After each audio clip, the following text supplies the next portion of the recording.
Hi everybody, it's Jennifer McCreath. Today is November 20th, 2019, International Transgender Day of Remembrance. I believe this is 20 years that this day has been, well, remembered, I guess, commemorated, not celebrated. It's been an interesting year, and I think it's been a couple of years since I even recorded a video on November 20th. I just had a look at the list of reported murdered trans people over the past year, and the list, unfortunately, is about the same as it was last year. Perhaps maybe even a few more names than last year's list. Of course, this is just the ones that we know of and have been reported, and this does not include suicides. This is murdered trans people. Luckily, none reported in Canada. I suppose that's something positive. More than 30 in the US. And the same culprits, certain countries that seem to have extra issues with trans people.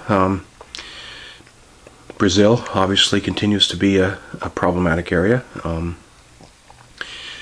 We, as a planet, have had a rough year. We've taken some steps backward. We've elected some governments who are more regressive and transphobic as opposed to progressive in terms of accepting people and equality and diversity. I'm fortunate enough to live in Canada, where at the very least we have laws that respect the rights of trans people, and even just the fact that they recognize that trans people exist, because that doesn't even, it's not there in other countries.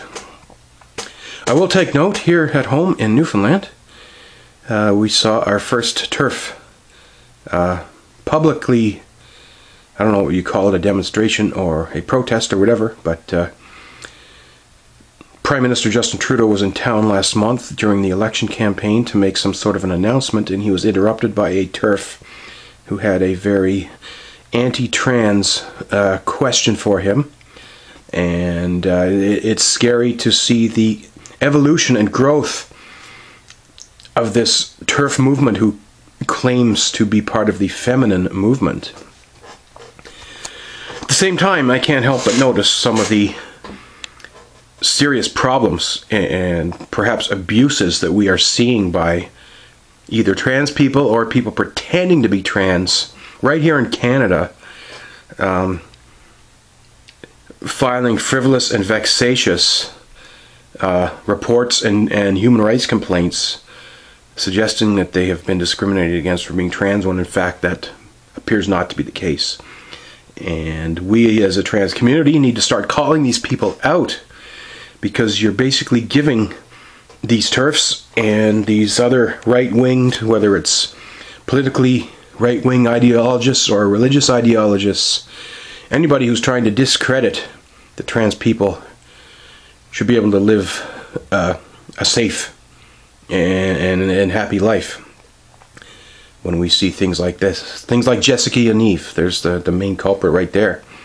That is brought attention in a negative way to the trans community and the push for trans rights, and perhaps more so the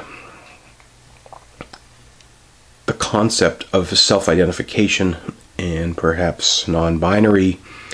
I transitioned in an era where it was deemed a medical condition that required medical assessment and medical intervention. That's exactly what I got, and exactly what I believe in. I visited doctors, I got a diagnosis, I got a recommendation for treatment, I went and got that treatment, had to pay for it out of my own pocket, which is definitely not good.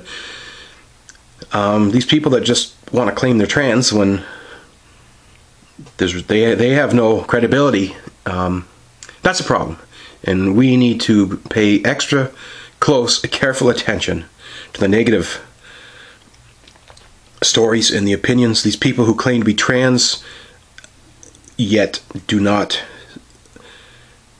wish to have that validated in any way.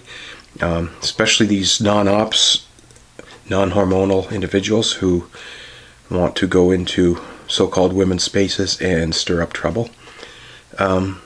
That's only going to serve to fire up our critics and our enemies. Maybe not necessarily here at home. Somebody in Brazil reads the Jessica Yaniv story. They may take action and go out and be more interested in wanting to murder trans people. The list is out there. Transrespect.org has a list. I don't know how accurate or complete it is, but that group's been around for a while.